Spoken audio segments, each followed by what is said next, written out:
trying to get this title race. Oh, Joe, you're shooting it down. You're saying Arsenal are going to be exhausted. Gail, help me here. Talk us through what's left for these three teams vying for the title. I'm not sure I can help you, but for all those fans of all those teams that are watching this so closely, let's have a look at the games left. I bet most fans, when they go to bed, can see all these fixtures in their minds anyway.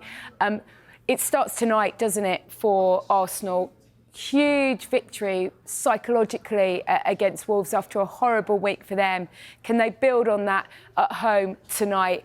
I think as soon as people realise that Arsenal were there in this run-in, that is the game away at Tottenham where many of the Arsenal fans have a little bit of fear around that fixture. At home against Bournemouth, away at Manchester United, and we've spoken about the Everton one in the last few weeks. We don't know what's going to be riding on that. Maybe Everton will be safe by then, but that could prove to be huge. In terms of Liverpool, well, it's a nice, tasty derby for them to get them up and running in these final sets of fixtures. Tottenham, again, have a say, don't they, in all three of these teams. And Villa, we know how good they can be with Wolves on the final day. And Manchester City still to play, Tottenham away. The hoodoo around Pep sort of disappeared slightly in that FA Cup game, but it's still not necessarily a happy hunting ground for Manchester City. And then there are other teams with maybe slightly less to play for, Forest aside in those final few fixtures. I mean, we've been talking about who's the easiest, who's got the best or the worst, and then we have a Sunday like we did the other week with Villa and Crystal Palace winning. So who are we to predict anything? Certainly not me. Because I'm looking at that and I'm thinking, for Arsenal, I'm thinking Bournemouth have found a bit of form from somewhere. Manchester United will certainly want to go out at Old Trafford on a high note. And Everton, who knows what they'll be playing for on the final day of the season. But it's the next two, is it? Particularly Sunday. You would think Chelsea hot and cold, although they do turn it on perhaps against the teams in the top six. It's the teams in the bottom six that have been their Achilles heel, isn't it? Yeah, it has. I mean, looking at that week that Arsenal have got coming up, I think Spurs is the really big one. They've not got a great record at Tottenham. They actually won there last season, but that was the first time they'd won there in the league since 2014. And obviously Spurs have their own issues to fight for. They're trying to get into the top four. They absolutely do not want to aid Arsenal's title charge. Then, as you say, Rob, Chelsea, I mean, who knows what Chelsea side are going to turn up. They've been really good on occasion against top six sides this season. Should have beaten Arsenal at Stamford Bridge earlier in the year. They kind of threw it away in the last 15 minutes. Obviously, we're going to talk about Chelsea a little bit without Cole Palmer, perhaps. So, and even if Cole Palmer was playing, Arsenal are a better team. They should take care of business at home to Chelsea. But that Spurs game is absolutely huge. It's massive, isn't it? These are two huge games for Arsenal. I think one advantage they maybe do have, though, in this run-in compared to Man City and Liverpool is that 3 of their remaining 5 games are at home. You know, you look at Liverpool's fixtures, they've got only 2 of their 5 at home, and Man City actually only have 2 of their remaining 6 at home. So if Arsenal can use that home advantage to their benefit, then that could be something that helps them, you know. And on top of that, you look at their away form and the fact they've kept 6 consecutive clean sheets on the road. So there are positive signs there for Arsenal. You know, there are signs that they can maybe get over the line. But of course, Chelsea first and then Spurs, they are just absolutely crucial games, and you just cannot afford to slip up at this stage of the season. So they'll need to win if they can really capitalise on that little home advantage that they have in those remaining fixtures. Yeah, Gail, Arsenal are top, but that doesn't really tell the story of the season, does it?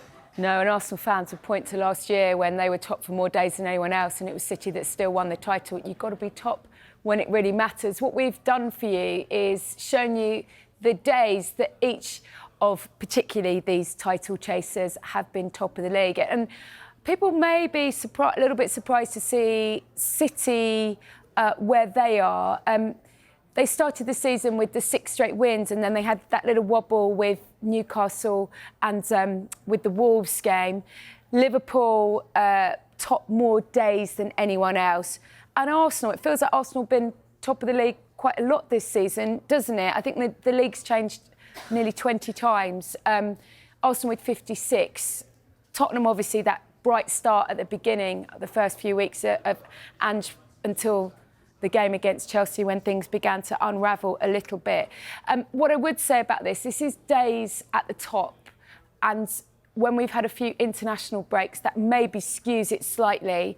Arsenal, of course, on that sort of 10-match run off the back of their summer break, their winter break and their sunshine. So that sort of skews it because Liverpool and Man City had that draw, and so Arsenal went top, and then we had sort of 2-week break. So take those figures with a little bit of a pinch of salt, but I don't know. We're looking at any clues, aren't we, as to where the Premier League might end up?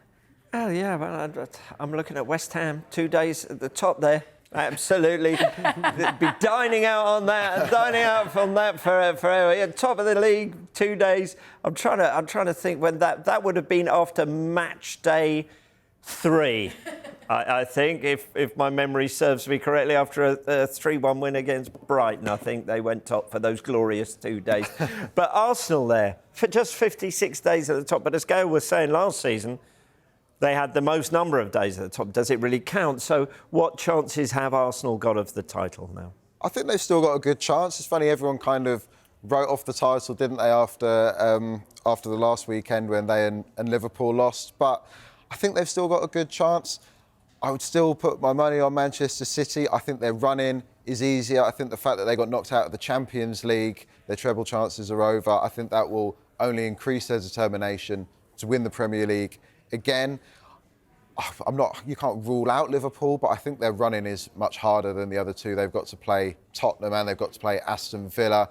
They just don't quite convince me as much as Arsenal or Man City. They're never quite as in control of games. They go behind a lot. So Arsenal still got a chance. I would still back City, but they're not out of it at all, Arsenal. It's so tight, isn't it? I mean, I think Arsenal, I agree, Arsenal do have a decent chance. Obviously, they're dependent on Man City to a certain extent, but their defensive record is what probably gives fans the most hope, I think. You know, it's difficult to even create chances against Arsenal, let alone score them. You know, you look at the goals they've conceded, it's by far the lowest. Then you look at the expected goals against, which measures the chances, you know, the quality of the chances they're actually giving up. And again, it's just way out ahead of Man City and Liverpool. So that is something they have, you know, that is something they have in their favour. They have a really strong defensive setup. And that is something that could maybe get them over the line. But it's hard, of course, given Man City's history, it's hard to look past them, isn't it? But it's a fascinatingly poised.